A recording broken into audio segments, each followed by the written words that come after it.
Hi guys and welcome back to my channel. ಹೇಗಿದೆ ನೀವೆಲ್ಲ? I hope ನೀವೆಲ್ಲ ಚೆನ್ನಾಗಿದ್ದೀರಾ ಅಂತ ಅಂದ್ಕೊಂಡಿದ್ದೀನಿ. ಬನ್ನಿ ಇವತ್ತಿನ ವ್ಲಾಗ್ನ ಸ್ಟಾರ್ಟ್ ಮಾಡ್ತೀನಿ.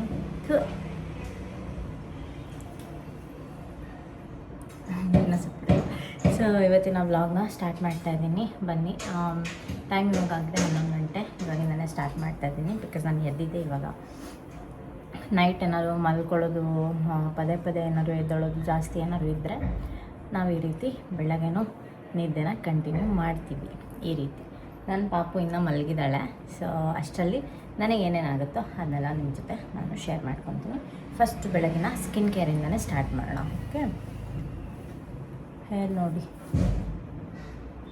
ಎಷ್ಟು ಲಾಂಗ್ ಬಂದಿದೆ. ನಾನು ಎಷ್ಟು ಶಾರ್ಟ್ ಕಟ್ ಮಾಡಿಸ್ದೆ ಅಂತ ಹೇಳ್ತಾಯಿದ್ರಿ ನೀವೆಲ್ಲ ಅವಾಗ ನಾನು ಕಟ್ ಮಾಡಿಸಿದಾಗ. ನಂಗೆ ಬೇಗ ಗ್ರೋತ್ ಆಗುತ್ತೆ ಗೈಸ್. ವಿತಿನ್ ಒಂದು 1 ಮಂತ್ಗೆಲ್ಲ ನಾನು ಮಾಡಿಸಿರೋ ಶೇಪ್ ಏನಿರುತ್ತಲ್ವ ಅದು ಹೋಗಿಬಿಡತ್ತೆ, ಯಾಕಂದರೆ ಗ್ರೋತ್ ಸ್ಟಾರ್ಟ್ ಆಗುತ್ತಲ್ಲ ಅದಕ್ಕೆ. ಸೊ ಫಸ್ಟು ಸ್ಕಿನ್ ಕೇರ್ ಮಾಡೋಣ. ಈಗ ಜಾಸ್ತಿ ನನಗೆ ಸ್ಕಿನ್ನು ಡ್ರೈ ಆಗ್ತಾಯಿದೆ. So I am using this Biosilk moisturiser. Skin care is must. ನೀವು ಎಲ್ಲೇ ಇರಿ, ಏನೇ ಮಾಡಿ, skin care is must.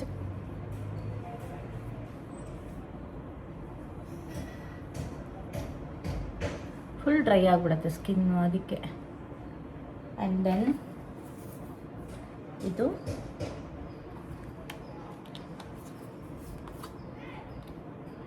Solar ಸೇಫ್ದು ಸನ್ಸ್ಕ್ರೀನ್.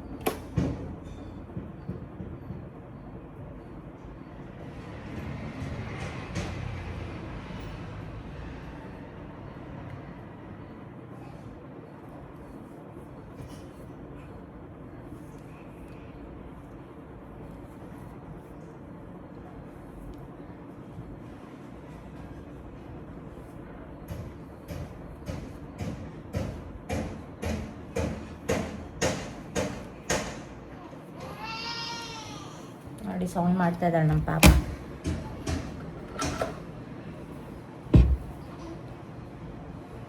ನೆಕ್ಸ್ಟು ಇದು ಲಿಪ್ ಕೇರ್. ನೋಡಿ ಲಿಪ್ ನೋಡ್ಬೋದು ಎಷ್ಟು ಡ್ರೈ ಆಗಿರುತ್ತೆ ಅಂತ ಹೇಳ್ಬಿಟ್ಟು.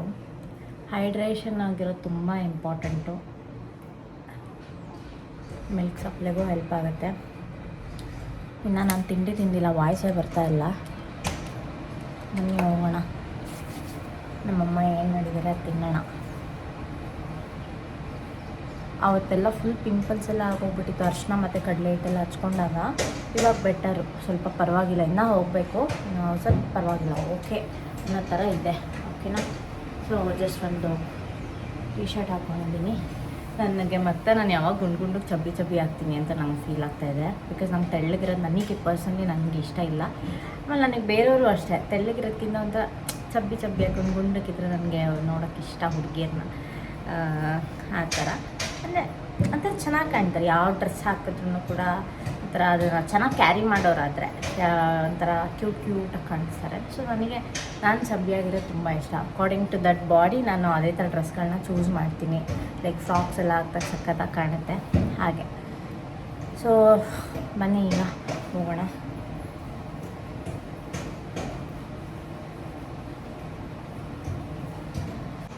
ರೀಸೆಂಟ್ಲಿ ನಾನು ಇದನ್ನು ತುಂಬ ಜನ ಇದನ್ನು ಆ್ಯಡ್ಸ್ ಕೊಡ್ತಾಯಿದ್ರಲ್ಲ, ಅದನ್ನು ನೋಡ್ಬಿಟ್ಟು ನಾನು ತರಿಸ್ಕೊಂಡಿದ್ದೀನಿ.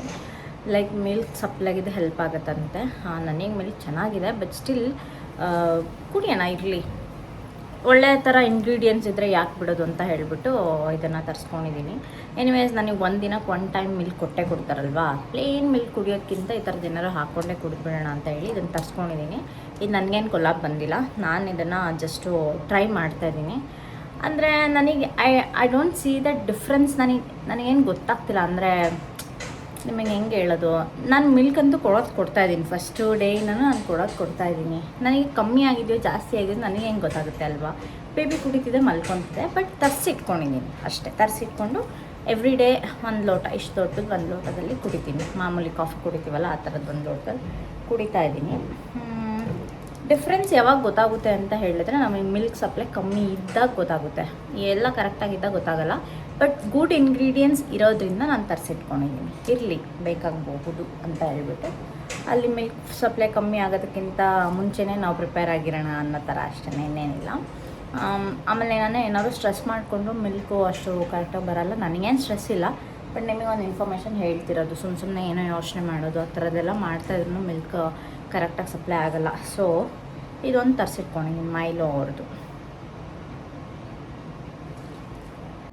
ಮತ್ತು ಪಾಪುಗೆ ಏನಾದರೂ ಕೋಲಿಕ್ಕಾದರೆ ಅಂದರೆ ಹೊಟ್ಟೆ ನೋವು ಬಂದರೆ ರಾತ್ರಿ ಟೈಮು ಆವಾಗ ತುಂಬ ಟೆನ್ಷನ್ ಆಗುತ್ತಲ್ವ. ಸೊ ಆವಾಗ ಅದಕ್ಕೆ ಯೂಸ್ ಮಾಡೋದಕ್ಕೆ ಅಂತ ಕೋಲಿಕ್ಕೆ ಡ್ರಾಪ್ಸ್ನ ಇಟ್ಕೊಂಡಿದ್ದೀನಿ.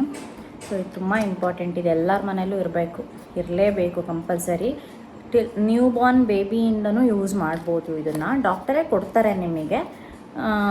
ಆವಾಗೆಲ್ಲ ಗ್ರೈಪ್ ವಾಟರ್ ಅಂತ ಹಾಕ್ತಿದ್ರಲ್ಲ, ಅದರಲ್ಲಿ ತುಂಬ ಆಲ್ಕಹಾಲ್ ಕಂಟೆಂಟ್ ಜಾಸ್ತಿ ಇರ್ತಿತ್ತಂತೆ, ಹಂಗಾಗಿ ಅದೆಲ್ಲ ಸ್ಟಾಪ್ ಮಾಡಿದ್ದಾರೆ. ಇದು ಇವಾಗ ಬಂದಿರೋದು, ಇವಾಗೆಲ್ಲ ತುಂಬ ಹಳೇದೇ ಇದು ಕೋಲಿಕ್ಕೆ ಡ್ರಾಪ್ಸು, ಇವಾಗ ಪಾಪುಗಳಿಗೆ ಹಾಕೋದು. ಲೈಕ್ ನಾನು ತಿನ್ಬಿಡ್ತೀರಾ ನಾನ್ ವೆಜ್ಜು ಅಥವಾ ಏನಾದ್ರು ತಿನ್ಬಿಡ್ತೀರಲ್ಲ, ಆವಾಗ ಪಾಪು ಸ್ವಲ್ಪ ಅಳೋದಕ್ಕೆ ಸ್ಟಾರ್ಟ್ ಮಾಡಿದ್ರೆ ನಿಮಗೆ ಗೊತ್ತೇ ಆಗೋಲ್ಲ ಏನು ಕಳ್ತದೆ ಅನ್ನೋದೇ ಗೊತ್ತಾಗಲ್ಲ. ಹೋಲ್ ನೈಟ್ ಅಳತ್ತೆ, ಅಂದರೆ ಸಂಜೆ ಆದಮೇಲೆ ಸ್ಟಾರ್ಟ್ ಮಾಡೋದು, ಬೆಳಗ್ಗೆ ಎಲ್ಲ ಆರಾಮಾಗೇ ಇರುತ್ತೆ. ಯಾವಾಗ ಮಲ್ಕೊಳಕ್ಕೆ ಹೋಗುತ್ತಲ್ವ ಆವಾಗ ಸ್ಟಾರ್ಟ್ ಮಾಡೋದು. ಸೊ ನೀವು ಅದನ್ನು ಯಾವಾಗಲೂ ಮನೇಲಿ ಸ್ಟಾಕ್ ಇಟ್ಕೊಂಡ್ಬಿಟ್ರೆ ನೀವು ಆರಾಮಾಗಿ ಅದನ್ನು 1 ಡ್ರಾಪ್ ಕೊಟ್ಟರೆ ಸಾಕು, ಮಲ್ಕೊತಾವೆ ಆರಾಮಾಗೆ, ಹೊಟ್ಟೆ ಎಲ್ಲ ಕ್ಲಿಯರ್ ಆಗಿಬಿಡುತ್ತೆ.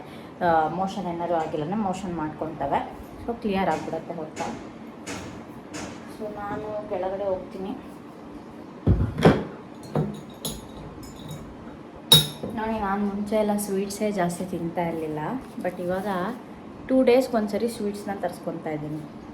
ಯಾವ್ಯಾವ್ದು ಅಂಗಡಿಗಳು ಸಿಗುತ್ತೆ ನೋಡಿ, ಇಂಡಿಯನ್ ಸ್ವೀಟ್ ಹೌಸು, ಕಾಂತಿ sweets, Venkateshwara sweet house, so ಯಾವ್ಯಾವ್ದು ದೊಡ್ಡ ದೊಡ್ಡ ಅಂಗಡಿಗಳು ಸ್ವೀಟ್ ಶಾಪ್ಗಳಿದ್ದಾವೆ, ಎಲ್ಲ ಅಂಗಡಿಲೂ ತರಿಸ್ಕೊತಾ ಇದ್ದೀನಿ. ಆ ಥರ ಕ್ರೇವಿಂಗ್ಸು ಸ್ವೀಟ್. ಯಾಕಂದರೆ ನಾನು ಹೋಲ್ 9 ಮಂತ್ಸು ಶುಗರ್ ಬರುತ್ತೆ ಅಂದ್ಬಿಟ್ಟು ತಿಂದೇ ಇರಲಿಲ್ಲ, ಒಂಥರ ಆಗೋಗ್ಬಿಟ್ಟಿತ್ತು ನನಗೆ. ಅಂದರೆ ಮೊದಲಿನ ನಾನೇನು ಸ್ವೀಟ್ ಕ್ರೇವಿಂಗ್ ಅಲ್ಲ, ಸ್ವೀಟ್ ಟೂತ್ ಅಲ್ಲ ನಾನು, ಆದರೂ ಯಾಕೋ ಪ್ರೆಗ್ನೆನ್ಸಿಯಲ್ಲಿ ಒಂದೊಂದು ಟೈಮಲ್ಲಿ ತಿನ್ಬಿಡ್ಬೇಕು ಗೊತ್ತಾ. ಆದರೆ ನಾನು ಹೆದರ್ಕೊತಾ ಇದ್ದೆ ತಿನ್ನೋಕ್ಕೆ, ನಂಗೆ ಡಯಾಬಿಟಿಸು ಅವೆಲ್ಲ ನೋಡ್ತಿರೋ ನಂಗೆ ಹೆದರಿಕೆ ಆಗೋದು, ಹಂಗಾಗಿ ಬಿಟ್ಟಿದ್ದ. ಸೊ ಇವಾಗ ಒಂಚೂರು ತಿನ್ನೋಕ್ಕೆ ಸ್ಟಾರ್ಟ್ ಮಾಡಿದ್ದೀನಿ. ಒಂದು ಸ್ವಲ್ಪ ದಿವಸ ಅದನ್ನು ಸ್ಟಾಪ್ ಆಗುತ್ತೆ, ನನಗೆ ಅದೆಲ್ಲ ಕ್ರೇಜ್ ಅಷ್ಟೇ, ಒಂದೊಂದು ಸ್ವಲ್ಪ ದಿವಸ. ನೆಕ್ಸ್ಟ್ ಈಗ ಹೋಗೋಣ. ಆಮೇಲೆ ನಾನು ಪಾಪುಗೆ ಯೂಸ್ ಮಾಡ್ತಿರೋಂಥ ಡೈಪರ್ಸ್ ಬಗ್ಗೆ ಕೇಳಿದ್ರಿ, ಆಮೇಲೆ ಪಾಪುನ ಎತ್ಕೊತೀವಲ್ಲ ತೊಟ್ಲು, ಅದ್ರ ಬಗ್ಗೆ ಕೇಳಿದ್ವಿ. ಎಲ್ಲನೂ ಈ ವಿಡಿಯೋದಲ್ಲಿ ನಾನು ನಿಮಗೆ ತೋರಿಸ್ತೀನಿ ನೋಡಿ. ನಾನು ಇದೇ ಡೈಪರ್ಸ್ನ ಯೂಸ್ ಮಾಡೋದು, ನ್ಯೂ ಬಾರ್ನ್ ಪ್ಯಾಂಪರ್ಸು. ಫಸ್ಟು ನಾನು ಬೇಬಿ ಹಾಗೆ ಯೂಸ್ ಮಾಡ್ತಿದ್ದೆ, ವೆರಿ ಬ್ಯಾಡ್ ಬ್ರ್ಯಾಂಡ್ ಅಂತ ಹೇಳ್ಬೋದು. ಸ್ವಲ್ಪ ತುಂಬಿದ ತಕ್ಷಣ ಲೀಕ್ ಆಗಿ ಸ್ಟಾರ್ಟ್ ಆಗುತ್ತೆ. ಸೊ ನಾನು ಇದಕ್ಕೆ ಸ್ವಿಚ್ ಆಗಿದ್ದೀನಿ. ಇದು ಅಷ್ಟೇ, ಏನು ತುಂಬ ಟಾಪ್ ಬ್ರ್ಯಾಂಡ್ ಅನ್ನೋ ಥರ ಏನಿಲ್ಲ, ಬಟ್ ನ್ಯೂ ಬಾರ್ನ್ಗೆ ಇದು ಓಕೆ ಫೈನ್. ಯಾಕೆಂದರೆ ನಾವು ಪದೇ ಚೇಂಜ್ ಮಾಡ್ತಾನೆ ಇರ್ತೀವಿ, ಸುಸು ಕಕ್ಕಾಲ ಮಾಡ್ತಾ ಇರ್ತಾರಲ್ಲ, ಪದೇ ಚೇಂಜ್ ಮಾಡ್ತಿರ್ತೀನಿ. ಆಮೇಲೆ ಲವ್ಲಪ್ ಬ್ರ್ಯಾಂಡು, ನಾನು ಗೊಂಬೆಗೆ ಯೂಸ್ ಮಾಡ್ತಾ ಇದ್ದಿದ್ದು ಲವ್ಲಪ್ ಬ್ರ್ಯಾಂಡು, ತುಂಬ ಎಕ್ಸ್ಟ್ರೀಮ್ಲಿ ಗುಡ್. ಅದು ತುಂಬ ಚೆನ್ನಾಗಿದೆ, ತುಂಬ ಹೊತ್ತು ತಡ್ಕೊಳ್ಳುತ್ತೆ, ಏನಾದರೂ ಲೀಕ್ ಆಗೋದು ಆ ಥರದ್ದೆಲ್ಲ ಪ್ರಾಬ್ಲಮ್ ಇಲ್ಲ. ಲವ್ಲಪ್ ಬ್ರ್ಯಾಂಡ್ ತುಂಬ ಚೆನ್ನಾಗಿದೆ ಅದು. ಮತ್ತು ಇವಾಗಿದ್ದು ಇವಳಿಗೂ ಸ್ವಿಚ್ ಮಾಡ್ತೀನಿ, ಬೇರೆ ಯಾವ್ದು ಸೆಟ್ ಆಗುತ್ತೆ ಅದನ್ನು ಹಾಕ್ತೀನಿ. ಮತ್ತು ಇದು ನೋಡಿ, ಇದು ಬೇಬಿನ ಎತ್ಕೊಳ್ಳೋದು ಇದು ಬೋಟು. ಇದು ನಿಮಗೆ ಯಾರಾದರೂ ಮನೆಗೆ ಬಂದಾಗ ಇದನ್ನು ಎತ್ಕೊಳ್ಳೋದಕ್ಕೆ ಕಷ್ಟಪಡ್ತಾರಲ್ವಾ, ಸಣ್ಣ ಮಗುನ ಹೆಂಗಪ್ಪ ಎತ್ಕೊಳ್ಳೋದು ಕೈಯಲ್ಲಿ ಕೊಡಲೂ ಬೇಡಿ. ನಾನು ಹೇಳ್ತೀನಿ ನೋಡಿ, ಮಗುಗೆ ಯಾವತ್ತೂ ಅಷ್ಟೇ ಬಾಡಿದು ತುಂಬ ಬಿಸಿ ಇರುತ್ತಲ್ಲ ನಮ್ಮ ಬಾಡಿ, ಅವ್ರಿಗೆ ಒಂಥರ ಸಿಕ್ಕಾಟೆ ಕಂಫರ್ಟು. 1 ಮಿನಿಟ್ ಕೊಡು, ನಾನು ಇವಾಗ ಸ್ವಲ್ಪ ಹೊತ್ತಾಗಿರ್ತೀನಿ.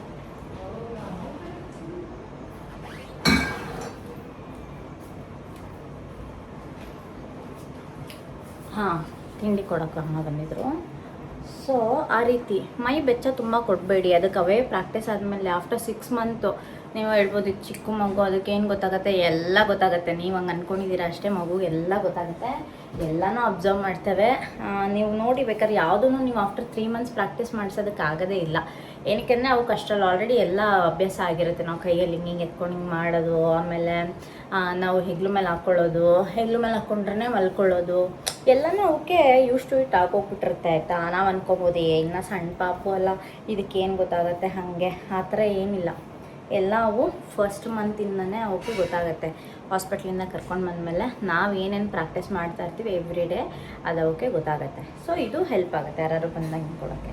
ನಾವು ನಮ್ಮ ಗೊಂಬೆನ ಟಿಲ್ ಅವಳು ಅದು ಬೋಟ್ ಸಾಲದೇ ಇದ್ದಾಗ ನಾವು ಬಿಟ್ಟಿದ್ದು, ಅಲ್ಲಿವರೆಗೂ ಟಿಲ್ 4-5 ಮಂತ್ಸ್ವರೆಗೂ ನಾವು ಅದನ್ನು ಯೂಸ್ ಮಾಡಿದ್ದೀವಿ.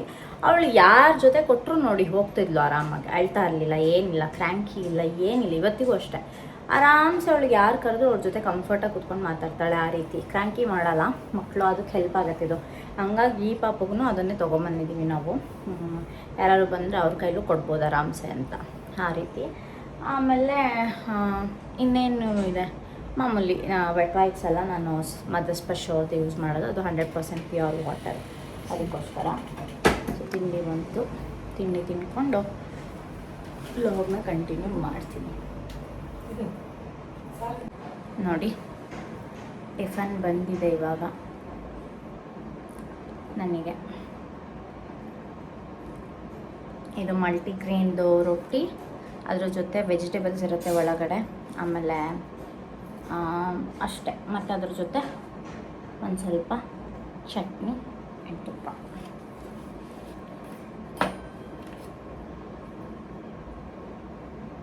ತುಪ್ಪ ಎಲ್ಲ ಫಸ್ಟು ಫ್ಯೂ ವೀಕ್ಸಲ್ಲಿ ತಿನ್ನಲ್ಲ, ಆಮೇಲೆ ತಿನ್ಬೋದು ಆರಾಮ್ಸೆ. ಶಕ್ತಿ ಬೇಕು, ಒಳ್ಳೆ ಇದು ಬೇಕು ಅಂದರೆ ಎಲ್ಲನೂ ತಿನ್ನಬೇಕಾಗುತ್ತೆ, ಆಯಿತಾ.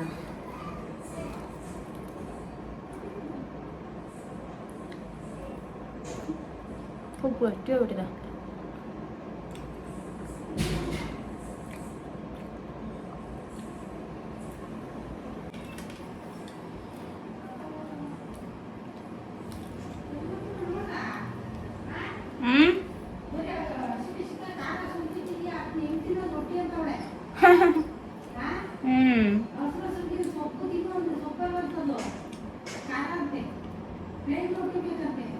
ಹಾಂ ಚೆನ್ನಾಗಿದೆ, ಗಟ್ಟಿಯಾಗೋಯ್ತೆ, ಗಟ್ಟಿ ಆಗ್ಬಿಟ್ಟಿದೆ.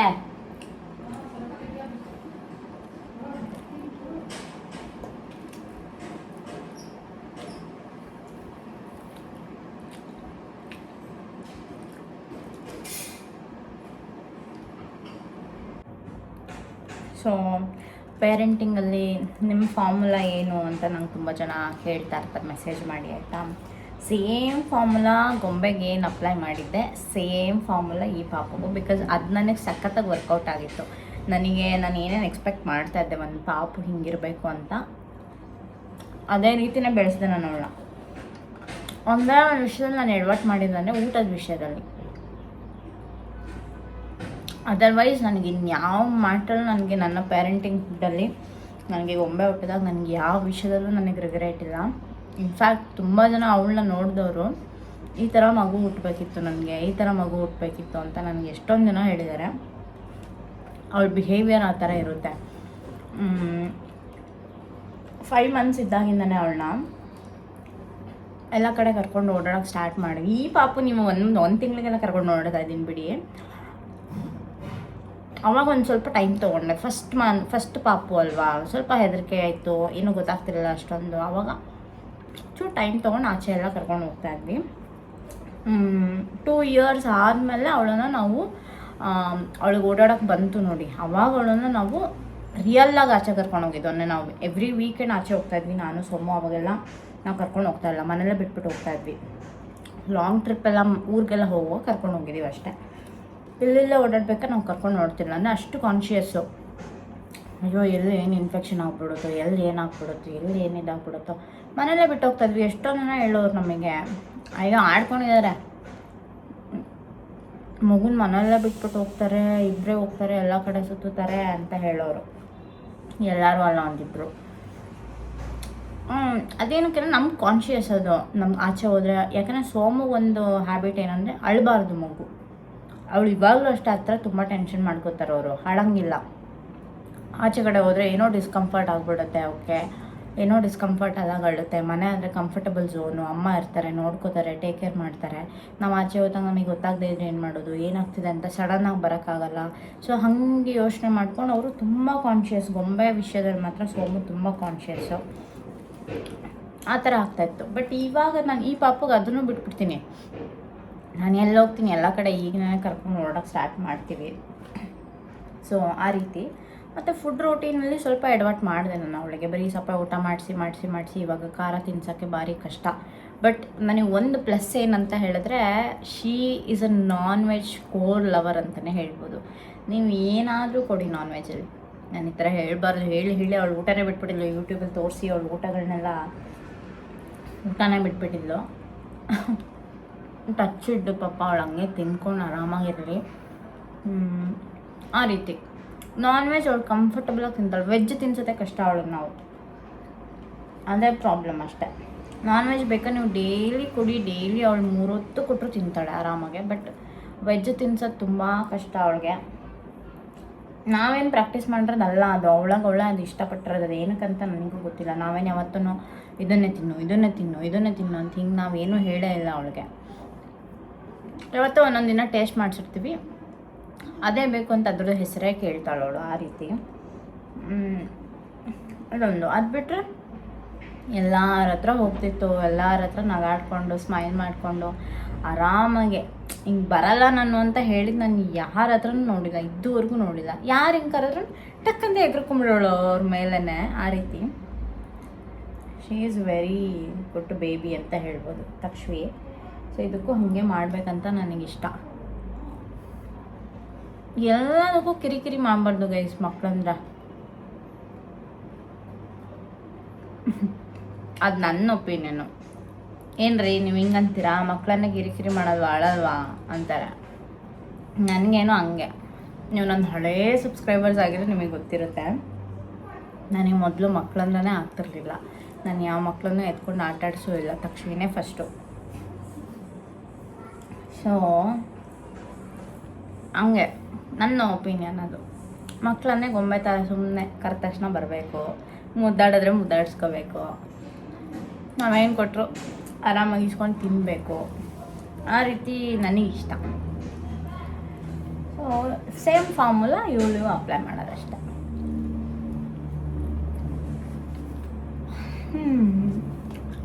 ಈ ರೊಟ್ಟಿ ತಿನ್ನಂಗೆ ನಾನು ಗಟ್ಟಿ ಆಗ್ಬಿಟ್ಟಿದೆ.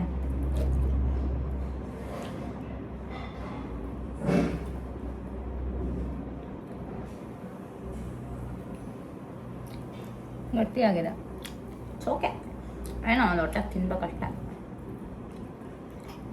ನಮ್ಮ ಪ್ರೀತಿಯಿಂದ ವೆಜಿಟೇಬಲ್ಸ್ ಎಲ್ಲ ಹಾಕ್ಬಿಟ್ಟು ಮಾಡೋರೆ.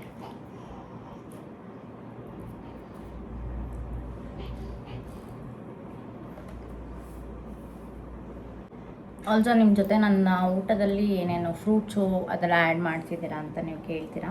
ಇಲ್ಲ, ನಾನಿನ್ನು ಫ್ರೂಟ್ಸ್ ಏನೂ ತಿಂದಿಲ್ಲ. ನನಗೆ ಗೊತ್ತಿಲ್ಲ. ಅಂದರೆ ನಮ್ಮಮ್ಮ ಇದನ್ನು ಹೇಳ್ತಾರೆ, ಫ್ರೂಟ್ಸ್ ತಿಂದರೆ ಕೋಲ್ಡ್ ಆಗುತ್ತೆ, ಕಾಫ್ ಆಗುತ್ತೆ ಅಂತ. ಬೇರೆಯವ್ರಿಗೆ ಆಗಿರೋದು ನಾನು ನೋಡಿದ್ದೀನಿ. ಅದಕ್ಕೆ ಫ್ರೂಟ್ಸ್ ಒಂಚೂರು 3 ಮಂತ್ಸ್ ಆಗಲಿ ಅಂತ ವೆಯ್ಟ್ ಮಾಡ್ತಾಯಿದ್ದೀನಿ ಅಷ್ಟೇ. ಯಾಕಂದರೆ ಕಫ ಆಗಿಬಿಡತ್ತೆ ಮಗು, ಆಯಿತಾ. ಫ್ರೂಟ್ಸ್ ತಿಂದರೆ ಸ್ಮಾಲ್ ಕ್ವಾಂಟಿಟಿ ತಿನ್ಬೋದು, 1 ಬೌಲು. ಯಾಕಂದರೆ ಇದನ್ನು ನಾನು ನಮ್ಮ ಹಾಸ್ಪಿಟಲಲ್ಲೂ ಕೊಟ್ಟಿದ್ದರು. 1 ಬೌಲ್ ಅಷ್ಟೇ, ಪುಟಾಣಿದ 1 ಬೌಲಲ್ಲಿ ಕೊಟ್ಟಿದ್ದರು. ಮಿಕ್ಸ್ ಮಾಡಿಬಿಟ್ಟು ಎಲ್ಲ ಫ್ರೂಟ್ಸ್ನ ಮಿಕ್ಸ್ ಮಾಡಿಬಿಟ್ಟು ಕೊಟ್ಟಿದ್ದರು. ಆವಾಗೂ ತಿಂದಿದ್ದೆ, ನಾನು ಹಾಸ್ಪಿಟ್ಲಲ್ಲೂ ತಿಂದಿದ್ದೆ ಫಸ್ಟೇನೆ, ಏನಾಗಿರಲಿಲ್ಲ. ಬನಾನಾ ಅದೆಲ್ಲ ಕಫ ಆಗುತ್ತೆ ಮಕ್ಕಳಿಗೆ, ಹಾಗಾಗಿ ಫ್ರೂಟ್ಸ್ ಒಂದು ಆ್ಯಡ್ ಮಾಡಿಲ್ಲ. ವೆಜಿಟೇಬಲ್ಸಲ್ಲಿ ಎಲ್ಲ ವೆಜಿಟೇಬಲ್ಸ್ ತಿಂತೀನಿ, ಎಕ್ಸೆಪ್ಟ್ ದಟ್ ಬದನೆಕಾಯಿ, ಕುಂಬಳಕಾಯಿ 2 ನನ್ನ ಬಾಡಿಗೆ ಅಲರ್ಜಿ. ಅದಕ್ಕೆ ನನ್ನ ಬಾಡಿಗೆ ಅನ್ನೋದಕ್ಕಿಂತ C-ಸೆಕ್ಷನ್ ಆದವರಿಗೆ ಆ ಸ್ಪಾಟ್ ಕಟ್ತಾ ಬರುತ್ತೆ, ಅದಕ್ಕೋಸ್ಕರ.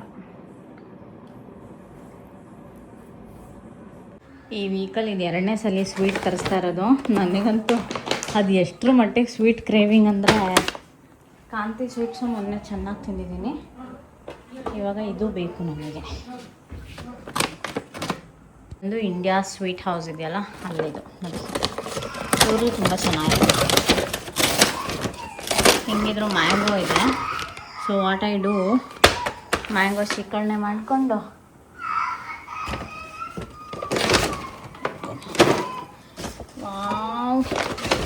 ಐ ಹೋಪ್ ಇವತ್ತಿನ ವೀಡಿಯೋ ನಿಮ್ಮೆಲ್ರಿಗೂ ಇಷ್ಟ ಆಗಿದೆ ಅಂತ ಅಂದ್ಕೊತೀನಿ. ಇಷ್ಟ ಆದರೆ hit like, share and comment. ಯಾರೆಲ್ಲ ಸಬ್ಸ್ಕ್ರೈಬ್ ಮಾಡ್ಕೊಂಡಿಲ್ಲ ಸಬ್ಸ್ಕ್ರೈಬ್ ಮಾಡಿಕೊಂಡು ವೀಡಿಯೋಸ್ನ ನೋಡಿ.